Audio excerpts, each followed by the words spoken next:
এই তো লুডুস ও মাংস নিয়ে আমি চলে এসেছি। এই তো রাজু আসার আগে আমি মাংসটা লুকিয়ে রাখি। এই তো হয়ে গেছে, এই রাজু চলে আয়। এই তো ভাই আমি আসতেছি, একটু অপেক্ষা করো। এই দেখো ভাই আমি চলে এসেছি। এই রাজু ওই দেখো ওর ভিতরে ঝাল লুডুস রয়েছে, তুই ওইটা নে। আরে ভাইয়া সে তো ঠিক আছে, কিন্তু ঢাকার ভিতরে কি আছে? আরে আরে রাজু এটা তুই ধরিস না, তুই ওটা খা। কিন্তু মিয়া ভাই আমার তো কেমন কেমন ঠিকতেছে। আচ্ছা যাই হোক, ঝাল লুডুসের জন্য আমি সবকিছু ত্যাগ করতেই পারি। এই তো আমি এবার ঝাল লুডুসটা মজা করে খাই। ইয়াম্মি লাগতেছে। আরে ওয়াও মিয়া ভাই, এই ঝাল লুডুসটা তো অনেক মজা লাগতেছে। তুমি তো ইচ্ছা করলে এটা নিতে পারতে, কিন্তু তুমি এটা কেন নিলে না?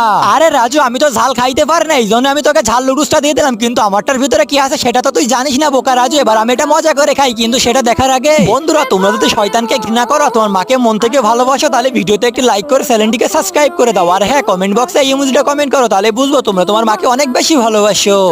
আরে মিয়া ভাই এটা খেয়ে তো আমি অনেক মজা পেলাম। এবার চলো তোমারটা দেখা যাক, তুমি কি পেয়েছো। আরে না রাজু আমি তোকে দেখাবো না। না ভাই আমি তো দেখেই ছাড়বো। আরে ভাইয়া তুমি হরিণের মাংস পেয়েছো, তুমি আমাকে বোকা বানালে।